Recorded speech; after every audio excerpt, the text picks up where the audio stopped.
Então, com base no que eu falei para vocês, a curva PV, ela apresenta pontos de inflexão. Então, o que são os pontos de inflexão? É onde ela muda a trajetória.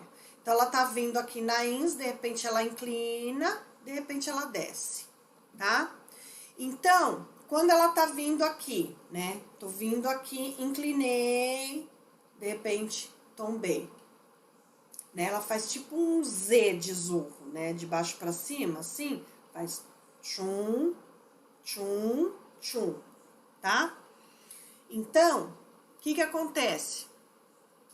Quando ela tá vindo aqui embaixo, ela tá vindo mais deitada. Por que ela tá vindo deitada? Porque aqui o pulmão tá fechado. Então, eu tô numa zona de pulmão fechado. Eu tô aumentando a pressão, tá? Eu tô começando a abrir o alvéolo, mas não tá entrando ar ainda. Então, eu tenho grande variação de pressão para pouca variação de volume. Por isso que ela fica deitada. De repente, os alvéolos abrem. Aí ela sobe, né? Então, no início da inspiração, ela tá mais perto do horizontal. Eu tô variando bastante a pressão, pouca variação de volume. De repente, os alvéolos abrem. Pá, aí ela inclina. Por quê? Conforme agora eu aumento pressão, eu ganho volume, ganho volume, ganho volume. Até que chega no momento que ela deita de novo lá em cima. Por que ela deita? Porque os alvéolos já estão na sua capacidade máxima. Então, eu jogo pressão, jogo pressão, jogo pressão. Eu não tô ganhando volume. Eu simplesmente tô esgarçando o tecido, hiperdistendendo, tá? E aí, se a gente traçar os pontos que definem isso, você vai ver que aí embaixo tem um círculo vermelho, que é chamado de ponto de inflexão inferior, que é o ponto crítico de abertura alveolar. Então, estava fechado, quando chegou nesse ponto que a curva mudou a direção, foi onde abriu o alvéolo. Aí, ela vai, legal, legal, legal, até chegar lá no ponto amarelo, onde ela deita de novo, que é o ponto de inflexão superior, que é o ponto crítico de distensão alveolar. Ou seja, o ideal é que eu mantenha o paciente entre o ponto vermelho e o ponto amarelo. Porque eu não quero que os alvéolos colapsem, mas eu também não quero que os alvéolos hiperdistendam.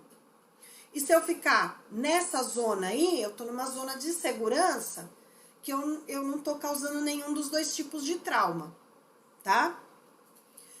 Mas aí eu abri tudo, né? Eu tô lá em cima, eu abri tudo, eu tava já começando a hiperdistender o pulmão, então eu abri ele todo. E aí ele volta, só que ele volta numa curva totalmente diferente, que é essa de cima. E ela vai vindo, legal, a esterese tá bacana, né? Tá preservando, preservando, preservando. De repente ela faz assim, e despenca. Então, esse ponto verde que vocês estão vendo aí é o ponto de inflexão expiratório. Ou seja, é o ponto onde eu começo a ter perda de recrutamento, tá? Então, encheu, o pulmão tá abertão, eu consigo ir diminuindo ele, né? Mas depois desse ponto, os alvéolos começam a fechar tudo de novo. Agora, o que é interessante, que a gente chama de otimizar a PIP. O que é otimizar a PIP?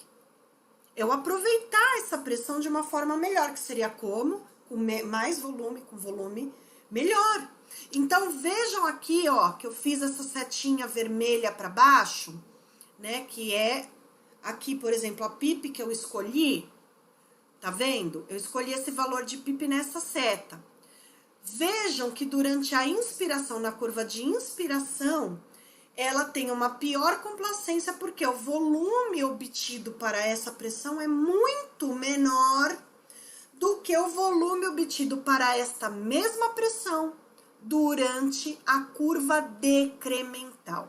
Então, curva incremental é a subida, é a inspiração.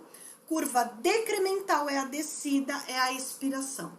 Então, durante a curva decremental, eu aproveito melhor os valores de pressão, PIP, tá? Por que eu aproveito melhor? Porque tem o fenômeno na esterese e a complacência para mesmo valor de pressão na curva decremental é melhor.